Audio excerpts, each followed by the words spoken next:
हर खबर पर होगी आपकी पकड़। डाउनलोड कीजिए एबीपी लाइव ऐप। देश में कोरोना लगातार तोड़ रहा है रिकॉर्ड। कल 24 घंटे में 450 लोगों की मौत हो गई और करीब 16,000 नए कोरोना मामले देश भर में रिपोर्ट हुए। पूरे देश में अभी करीब 1,80,000 लोगों का कोरोना का इलाज चल रहा है। आईसीएमआर ने बताया कि कल पूरे देश में 2.25 लाख कोरोना टेस्ट हुए हैं।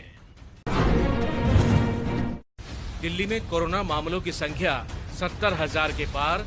कल एक दिन में 4,500 केस आए। पूरी दिल्ली में 41,000 मरीज ठीक भी हो चुके हैं। दिल्ली में मास्क ना लगाने पर पुलिस वसूल रही है जुर्माना। पहली गलती पर 500 और दूसरी बार बिना मास्क के पकड़े जाने पर 1,000 रुपए का जुर्माना देना होगा। चालान काटने की तस्वीरें आईं। महाराष्ट्र में कोरोना से 2 और पुलिस वालों की मौत। पिछले 2 दिन में यहां 185 और पुलिस वाले कोरोना पॉजिटिव पाए गए। पूरे राज्य में 51 पुलिस वालों की जान जा चुकी है। मुंबई के महालक्ष्मी रेसकोर्स में बीएमसी ने 1,000 बेड वाला कोविड केयर सेंटर तैयार किया। देश में सबसे ज्यादा कोरोना केस महाराष्ट्र में ही फैले हैं। पंजाब में छूट मिलते ही टूटे लॉकडाउन के नियम। लुधियाना की सब्जी मंडी से आई भारी भीड़ की तस्वीरें। सोशल डिस्टेंसिंग का ध्यान नहीं रखा गया। पंजाब में छूट मिलने के बाद खुलने लगे हैं होटल, रेस्टोरेंट और बारात घर। मोहाली से आई तस्वीरें। अभी सिर्फ 50% ग्राहकों की एंट्री के लिए मंजूरी है। कोरोना संकट के बीच कर्नाटक में कल से 10वीं क्लास की परीक्षाएं होंगी। करीब 8.5 लाख बच्चे परीक्षा देंगे। छात्रों की सुरक्षा के लिए सेंटर पर दूरी के इंतजाम रखे जाएंगे।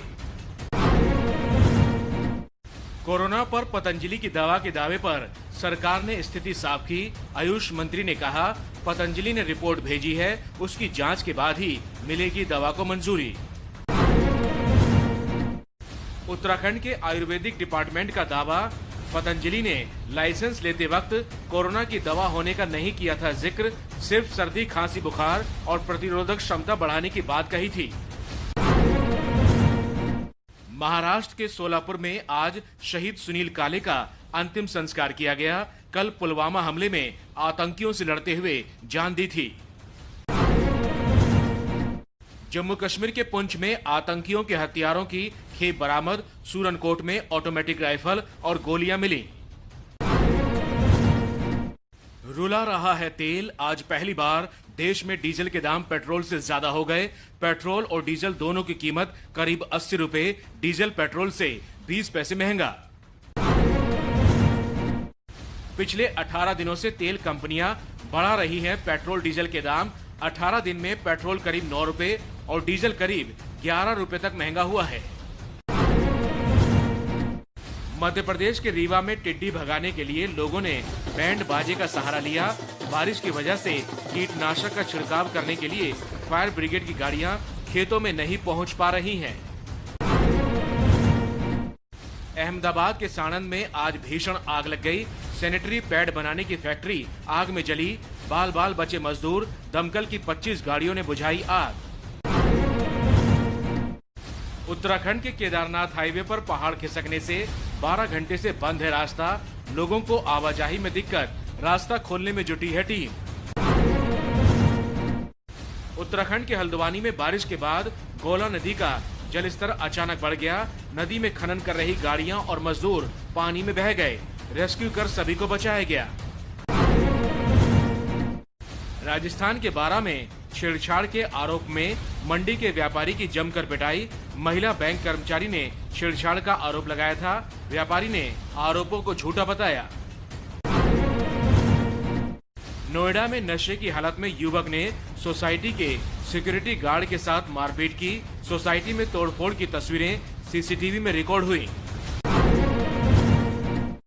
मौसम विभाग के मुताबिक दिल्ली में कल पहुंचेगा मानसून, यानी कल भी दिन भर रुक रुक कर हो सकती है बारिश। झारखंड के देवघर में पहाड़ी इलाकों से पुलिस को भारी मात्रा में विस्फोटक मिला। 120 डिब्बों में छिपा कर रखा गया था। उत्तराखंड में केदारनाथ और बद्रीनाथ धाम में भक्तों के लिए बड़ी खबर। अब ऑनलाइन पूजा की व्यवस्था हो सकेगी। घर बैठे कर सकते हैं पूजा। स्वास्थ्य मंत्री डॉक्टर हर्षवर्धन ने टीबी बीमारी पर इस साल की रिपोर्ट पेश की। गुजरात, आंध्र और हिमाचल प्रदेश में टीबी के सबसे कम मरीज।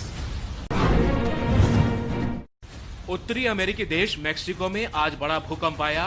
7.4 तीव्रता के झटके लगे। सैकड़ों घरों को नुकसान हुआ। 5 से ज्यादा लोगों की मौत हुई।